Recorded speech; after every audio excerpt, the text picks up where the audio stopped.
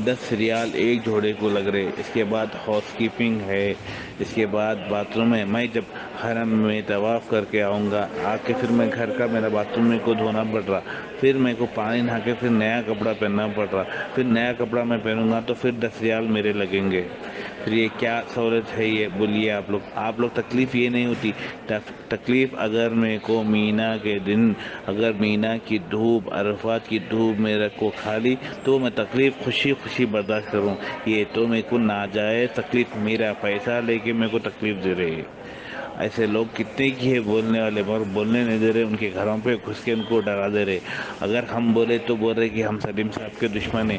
ہم کسی کے دشمن نہیں ہیں, ہم تو سب کے مہمان ہیں, ہم اللہ کے مہمان ہیں. اللہ کے واسطے آئے, اللہ کے صبر کی وجہ سے آئے ہم یہاں پر. اگر میں کچھ زیادہ بول دیا تو معافی چاہتا ہوں. بس آپ لوگ, اور ایک نئی تکلیف, کل ہمارے سامنے والی بلڈنگ میں آگ لگنے سے آج ہمارے گھر کے پورے چولہے لے کے چلے گئے. اگر ہم کیا کریں, اب چولہے چلے گئے, سلنڈر لے کے چلے گئے تو ہم کیا پکائیں. 10 ریال میں اڈلی مل رہی ہے, یہاں پر ناشتہ ہو رہا. 20 ریال میں دال کھانا مل رہا. اتنا مہنگا 2100 میں کیا ہوتا بولیے آپ لوگ. ذرا سوچ سمجھ کے کچھ ہم لوگ زیادہ بول رہے تو آپ لوگ ان سے معافی چاہتے ہیں, مگر یہ سہولتیں دیتے بول کے پیسے لیے. اگر ہم پرائیویٹ سے چلے گئے تو ہم کا خوشی خوشی کام ہوتا تھا. ہم پرائیویٹ سے کیوں نہیں گئے؟ ہم کو ہمارے ہندوستان پہ بھروسہ تھا, ہمارے ہندوستان کی حج کمیٹی پہ بھروسہ تھا. ہمارے تلنگانہ کے سی ایم جو سیکولر سی ایم ہے باہر, ہاں ہمارے ہوم منسٹر صاحب اور ہمارے چیئرمین صاحب بولتے رہتے ہیں کہ کیسا صاحب نمبر 1 سی ایم ہے, ان کے پر بھروسہ تھا. وہ کہ ہم لوگ اسٹیٹ حج کمیٹی سے گئے, نہیں تو ہم کیوں جاتے تھے, ہم کو کیا ضرورت تھی جانے کی. جب 4 لاکھ روپے ہم لوگ بنے تھے اور 1 لاکھ روپے لگتے تھے پرائیویٹ کو, سب سہولتیں ملتے تھے وہاں پر. ہم کو یہاں اتنا پریشان کرنا ہے. میں آپ کو ویڈیو بھی ڈالا تھا, کچھ سلنڈر لے کے جا رہے ہیں. ہم لوگ کیا کرنا, بہت لوگ شوگر پیشنٹ ہے, باہر ناشتہ کہاں ملے گا, تب ایفرٹ کون کریں گے. 2100 ریال میں کیا کیا کریں گے, اور قربانی بھی ہم کو ہی دینا ہے. یہ سب مسئلے ہے بھائی. آپ لوگوں سے گزارش ہے, ہمارے حق میں دعا کریے. ٹھیک ہے, خدا حافظ. غریب مستحق مریضوں کے لیے ہر اتوار کو صبح 7 بجے تا 12 بجے جوڑوں کا درد, قبض, گیسز اور بواسیر کے مریضوں کے لیے فری دوائیں دی جا رہی ہے. اور جن لڑکیوں کے بال گر رہے ہو اور جن کو چمجو کی شکایت ہو, اس کی بھی دوا بالکل فری دی جاتی ہے. Madani herbal medical centre 9 number Kishan Bagh, Hyderabad.